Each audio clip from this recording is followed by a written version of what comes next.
Welcome to steno dictation. अगर आप हमारे चैनल पर नए हैं तो हमारे चैनल को सब्सक्राइब करें और बेल आइकन ज़रूर दबाएं। डिक्टेशन 5 सेकंड बाद शुरू होगा। स्टार्ट।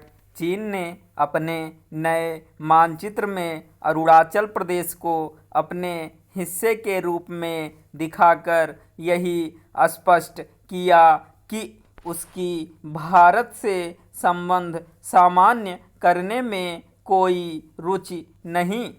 इसके पहले वह अरुणाचल के कुछ हिस्सों का नामकरण चीनी भाषा में कर चुका है। इसी तरह हाल में उसने अरुणाचल के कुछ खिलाड़ियों को नत्थी वीज़ा जारी करने की हिमाकत की थी, जिसके विरोध में भारत ने अन्य खिलाड़ियों को भी चीन जाने से रोक दिया था।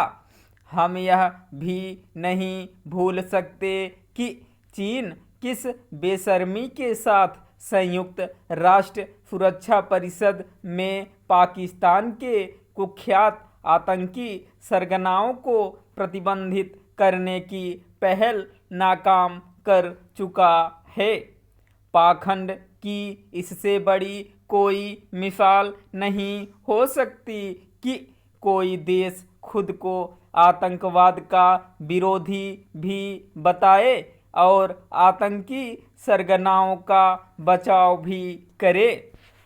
अपनी आर्थिक शक्ति के नशे में चूर अहंकारी चीन अंतर्राष्ट्रीय नियम कानूनों को जिस तरह धता बता रहा है, उससे वह विश्व व्यवस्था के लिए खतरा ही बन रहा है।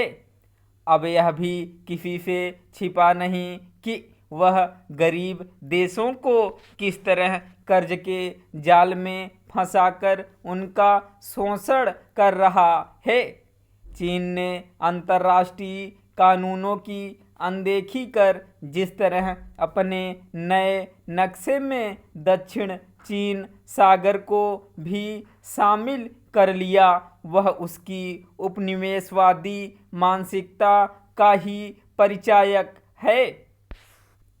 चीन के मनमाने रवैये को पश्चिमी देश अच्छे से महसूस भी कर रहे और उनके पक्ष विपक्ष के नेता एक सुर में उसकी हरकतों के खिलाफ आवाज़ भी उठा रहे। इसके विपरीत भारत में अलग स्थिति है।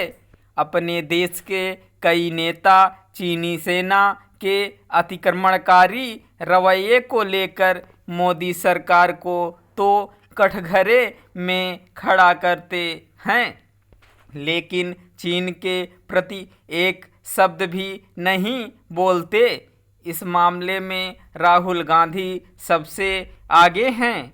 वह बार बार ऐसे मिथ्या आरोप लगाते हैं कि चीन ने हमारी जमीन हड़प ली है और प्रधानमंत्री कुछ नहीं कर रहे हैं। समझना कठिन है कि वह चीन को रास आने वाली बातें क्यों करते हैं। कहीं इसलिए तो नहीं कि कांग्रेस और चीनी कम्युनिस्ट पार्टी ने एक समझौता कर रखा है।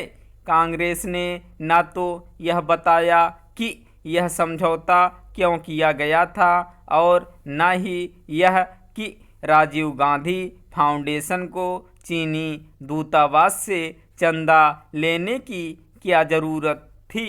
यह ठीक है कि भारत ने चीन की ताज़ा हरकत पर दो टूक कहा कि अरुणाचल हमारा अभिन्न अंग है और रहेगा, लेकिन उसे कुछ और भी करना होगा, क्योंकि चीन कहता कुछ है और करता कुछ है।